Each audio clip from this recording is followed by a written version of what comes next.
அனைவருக்கும் காலை வணக்கங்கள். Good morning friends. நாணயங்கள் சேகரிப்பாளர்களுக்கு ஒரு நாணயமான பதிவு. ஒரு வாரத்தின் முதல் நாள் இருந்தாலும் அரசு விடுமுறை நாள், கோகுலாஷ்டமி, கிருஷ்ண ஜெயந்தி, கிருஷ்ணருக்கு பிறந்த நாள்,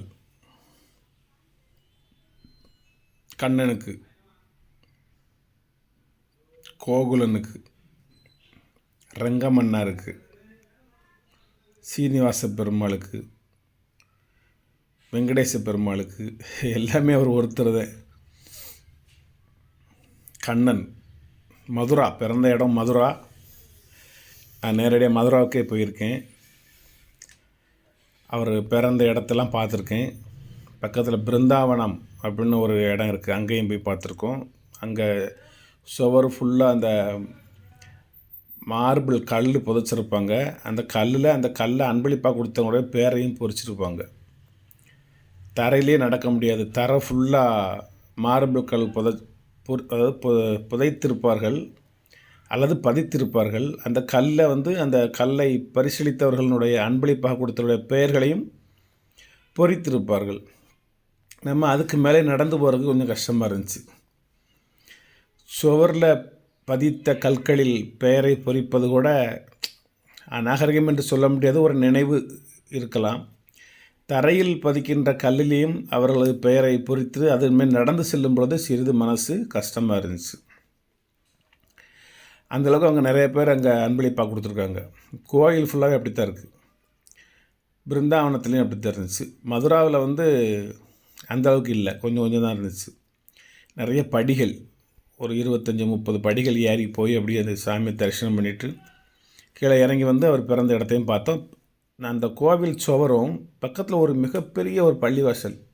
அந்த பள்ளிவாசல் மசூதி, அந்த சுவரும் ஒரே பொதுச்சுவர். எவ்வளோ ஒற்றுமையாக வாழ்ந்திருக்காங்க, எவ்வளோ சந்தோஷமாக வாழ்ந்திருக்காங்க. அதுக்கு பேர் ஒன்றும் ஒன்றுமான்னு சொல்லுவாங்கள்ல, ஒன்று மண்ணுமா இருங்க அப்படிம்பாங்கள்ல, அது மாதிரி 2 பேரும் ஒன்று மண்ணுமாக வாழ்ந்திருக்காங்க. லேசான பள்ளிவாசலாம் கிடையாது, பெரிய பள்ளிவாசல். ஆச்சரியத்தின் விளிம்புக்கே போனேன். 2 பள்ளிவாசல், இந்த பக்கம் கோயில், 2க்கும் ஒரு பொதுச்சோறு. சந்தோஷமாக இருந்துச்சு. வாழ்த்துக்கள் ஹிந்து இஸ்லாமிய நண்பர்களே. மாமை மச்சான் உறவோடு இன்னும் பல நூற்றாண்டு வாழ்வோம். ஒரு சின்ன பதிவுக்கு போவோம். ஜவஹர்லால் நேரு காயின். இது 1969 அவருடைய நினைவு நாணயம். இது 64 நினைவு நாணயம். மகாத்மா காந்தி தான் 69 நினைவு நாணயம். இந்தியாவில் வெளியிடப்பட்ட நாணயங்களில் முதல் கமாமரேட்டிவ் காயின்ஸ் இதுதான். இதுக்கு முந்தைய கமாமரேட்டிவ் காயின்ஸே கிடையாது. ஃபஸ்ட்டு கமாமரேட்டிவ் காயின்ஸ் இஸ்யூடு த ஜவஹர்லால் நேரு காயின் 1964. அவர் இறந்த வருடம். 1889 அவர் பிறந்த வருடம். இந்த 64 தான் தமிழ்நாட்டில் ஒரு மிகப்பெரிய ஒரு பேரழிவு. தனுஷ்கோடி அழிந்தது சுனாமி என்கின்ற ஒரு புயலால், பெரும் காட்டு அலைகளால். காட்டு அலைகளால் ஒரு ட்ரெயினே பாம்பன் பாலத்தை தாண்டி தனுஷ்கோடிக்கு போகிற வழியில் கவிழ்ந்து அதில் உள்ள ஒரு 100கணக்கான குழந்தைகள் மடிந்து விட்டன. அதே தேதியில் தான் சாவித்திரியும் ஜெமினி கணேசனும் ராமேஸ்வரத்தில் தங்கியிருந்து மறுநாள் இந்த நிகழ்ச்சியை கேள்விப்பட்டு அவர்களால் என்ற உதவித்தொகையை நிவாரணமாக கொடுத்து விட்டு சென்றார்கள். 1964 தமிழக வரலாற்றில் ஒரு பெரிய ஒரு அழிவு ஏற்பட்ட ஒரு நாள். முதலாக என்று கூட சொல்லலாம். ஏன்னா 1964 முன்பு இயற்கை பேரழிவு தமிழ்நாட்டில் அதிகம் கிடையாது. தனுஷ்கோடி மீனவர்களெல்லாம் அதில் மடிந்து போனார்கள். தப்பி பிழைத்தவர்களில் ஒரு சில பேர் ராமேஸ்வரத்தில் இருந்தார்கள். தற்பொழுது இருக்கின்றார்களா என்பது அறியேன். நான் அடிக்கடி ராமேஸ்வரம் சென்று, தனுஷ்கோடி சென்று அந்த பழைய புகைப்படங்கள், சர்ச்சுகள், கோயில்கள், ரயில்வே ஸ்டேஷன்கள், அந்த தண்டவாளங்களெல்லாம் புகைப்படங்கள் எடுத்து கொண்டு வருவேன். முகுந்தராயர் சத்திரம் அப்படின்னு ஒரு சத்திரம் இருக்குது கடைசியாக தனுஷ்கோடி பக்கத்தில். அந்த சத்திரத்து வரைக்கும் போய் அதுக்கப்புறம் ட்ரக்கு அப்படின்னு சொல்லி ஒரு வண்டியை பிடிச்சி அதுக்கப்புறம் அரிச்சல் முனைன்னு ஒரு இடத்து பக்கத்தில் போய் 2 கடல்களும் சங்கமமாகும் இடத்துக்கு போய் 2 கால்கள்லையும் நனைச்சி இறைவனை வணங்கி விட்டு வருவேன். கடல்கள் கூட ஒன்று சேர்கின்றன என்கின்ற ஒரு ஆச்சரியம். அந்த இடத்துல தான் உங்களுக்கு சேது சமுத்திர திட்டத்தை தொடங்கக்கூடிய இடம். ராமர் பாலம் இருப்பதாக வரலாற்று ஆராய்ச்சியாளர்கள் சொல்கின்ற ஒரு இடம் அது. நைட் நேரம் அங்கேருந்து பார்த்தீங்கன்னா இலங்கையில் உள்ள லைட்டெலாம் தெரியுங்க, கலங்கரை விளக்கம் மாதிரி. இடையில ஒரு கச்சத்தீவு இருக்கா, அது வரைக்கும் அந்த மேடுகள்லாம் தெரியும். ஏன்னா ஒரு சமயம் கடலில் நீர்மட்டம் குறையும், ஒரு சமயம் கடலில் நீர்மட்டம் கூடும். கடல் நீர்மட்டம் குறையும் பொழுது அந்த தீவு திடைகள்லாம் தெரியும், திட்டைகள். இந்த பக்கம் வந்து அலை அடிக்கும், அந்த பக்கம் அலை அடிக்காது. இது நம்ம கிராமத்து மக்கள் இது ஆண்கடல், இதை பெண்கடல் அப்படின்னு சொல்லுவாங்க. ஆண்கடல் வந்து அலை அடிக்குமே தவிர சேட்டை விடாது, பெசாமல் இருக்கும். அந்த பெண்கடல் வந்து அலை அடிக்காது, சும்மா தான் இருக்கும், ஏகப்பட்ட சேட்டைகளை பண்ணிட்டு போயிடும்.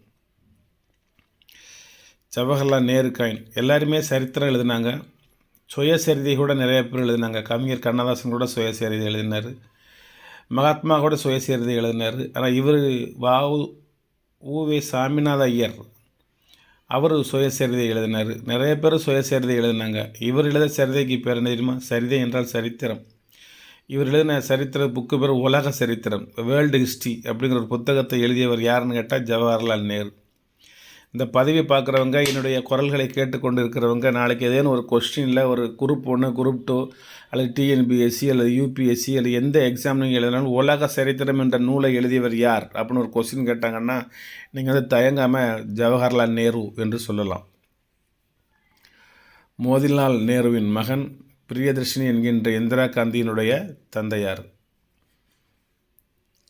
ஒரு இந்தியாவின் முதல் பிரதமர் இவர் தான். இவருக்குன்னு நிறைய வரலாறுகள்லாம் இருக்குது. பஞ்சசீல கொள்கை அப்படின்னு ஒரு கொள்கையை கொண்டு வந்தவர் இவர் தான். இவர் இருந்த சமயம் தான் இந்தியா பாகிஸ்தான் போரெல்லாம் துவங்குச்சு முதல்ல ஃபஸ்ட்டு. இவருக்கு பிறகு இவருடைய புதல்வி இந்தியாவின் பிரதமராக அரசாட்சி சூடினார், மகுடம் சூடினார். ஒரு அற்புதமான காயின்.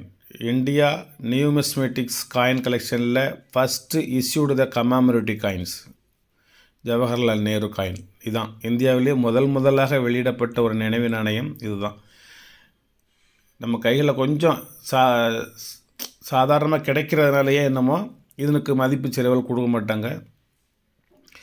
100 காயின் 200 காயின் நீங்கள் எங்கிட்ட பல்காக கிடச்சுன்னா நீங்கள் வந்து 80 ரூபா வரை கொடுத்து வாங்கலாம். ஒரு காயின் மட்டும் எங்கிட்ட நீங்கள் வாங்கினீங்கன்னா 150 ரூபா சொல்லுவாங்க. இது காயின் குட் கண்டிஷனான காயின். ஜவஹர்லால் நேரு. கொல்கட்டா மின்ட். இது கீழே மின்ட் எதுவும் தெரியல, 2 வருஷத்துக்கும் கீழே மின்ட்டு தெரியுது, நல்லா பார்த்துக்கிடுவோம்.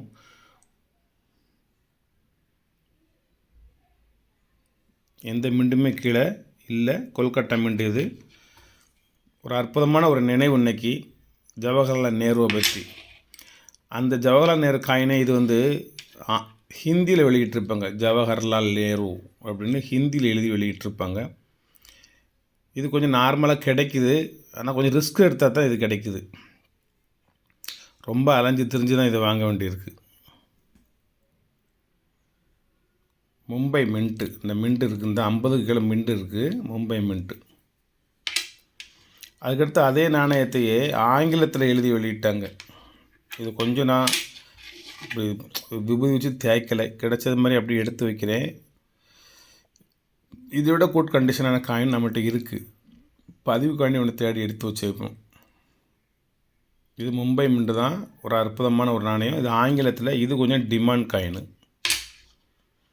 இது கூட ஈஸியாக கிடைக்கும், இது கொஞ்சம் கிடைக்காது, கொஞ்சம் கஷ்டம். அங்கிட்டுங்கிட்டமா அலைஞ்சு திரிஞ்சு தான் ஆங்கிலத்தில் வாங்கணும். வாங்குற இருந்தாலும் இது கொஞ்சம் ரேட்டு கொஞ்சம் அதிகமானது. உங்களுக்கு நான் எல்லாத்தையும் சும்மா வருஷத்துக்கு வச்சுக்கிட்டே வரேன். அதுக்கடுத்து ஒரு பெரிய லெவலில் உள்ள ஒரு 5 ரூபி காயின்.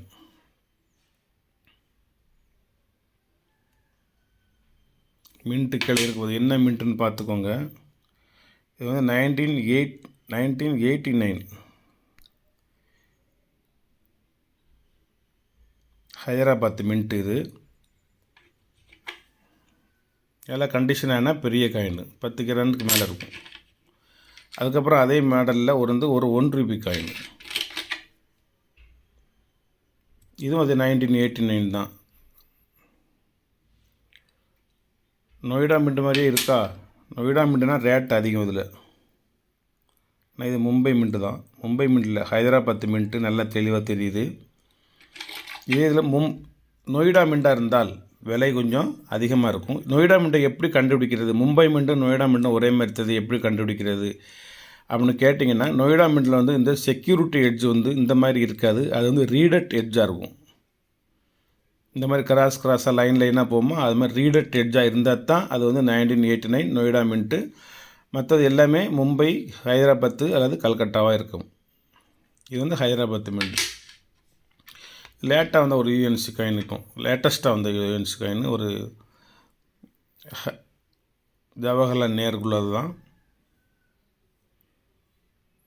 125வது பிறந்தநாள் விழாவை முன்னிட்டு வெளியிடப்பட்ட ஒரு நாணயம். ஜவஹர்லால் நேரு கொஞ்சம் கவலையோடு இருக்கார், கவலை தோர்ந்த முகத்தோடு இருக்கார். இதற்காகவா நான் சுதந்திரம் கொடுத்தேன் அப்படின்னு இவர் கொடுக்கல, இதற்காகவா நாம் சுதந்திரம் பெற்றோம் அப்படின்னு ஏதோ நினச்ச ஒரு வார்த்தமாக இருக்கார். ஏன்னா சுதந்திரத்தை பூரா நம்ம தவறாக பயன்படுத்துறதுனால ரொம்ப கஷ்டமாக இருக்குது. இது வந்து உங்களுக்கு டபுள் ஸ்ட்ரைக் வருது பாருங்கள். இந்த டையில் இந்த பக்கம் பாருங்கள், இந்த பக்கம் சிங்கிள் ஸ்ட்ரைக். அதான் இந்த ரிம்மு சிங்கிளாக ஒரு ரிம்மு தெரியுதா? அப்படி இந்த பக்கம் பார்த்திங்கன்னா டபுள் ஸ்ட்ரைக். இந்த இந்த இந்த ரிம்மில் நடுவில் ஒரு கோடு தெரியுதா? இந்த ரிம்மில் 125 கீழே டையில் நடுவில் ஒரு கோடு தெரியுதா? இந்த கோடு இங்கே தெரியாது. இது சிங்கிள் டை, இது வந்து டபுள் ஸ்ட்ரைக். இதுக்கு பேர் இது வெளிநாட்டு நாணயமாக இருந்ததுன்னா 50,000 நம்ம நாணயம் இருந்தாச்சுன்னா அதே 5 ரூபா தான். கம்மாமிலிட்டி காயினாக இருந்தால் கூட கொஞ்சம் ரேட்டு. ஒரு அற்புதமான ஒரு செட்டு வச்சுருக்கேன். அதுமாதிரி 1992 ரேர் காயின். அதில் ஒரு ஹைதராபாத் மின்ட்டா, ஒரு ஹைதராபாத் மின்ட்டு, ஒரு மும்பை மின்ட்டு வச்சுருக்கேன். ஒரு ஹைதராபாத் மின்ட்டு ஒரு நாணயம் வந்து 200 ரூபா. மும்பை மின்ட் வந்து 150 ரூபா, 350 ரூபா நாணயம். நான் வந்து இதை ரெண்டையுமே சேர்த்து 200 ரூபாய்க்கே கொடுக்குறேன். ஒன்று வாங்கினா ஒன்று ஃப்ரீங்கிற மாதிரி. இது கொஞ்சம் ரேட்டு அதிகமானது, ரேர் காயின், கிடைக்க மாட்டுக்கு. இருந்தாலும் ரெண்டுமே வெறும் 100 ரூபா. என்ன இந்த 1 2 3 4 5 6 இந்த 6 நாணயங்களும் சேர்த்து மொத்தம் 400 ரூபா. 6 நாணயமும் சேர்ந்து 400 ரூபா ஒரு செட்டு. இது ஜவஹர்லால் நேரு கலெக்ஷன் ஒரு செட் காயின். இது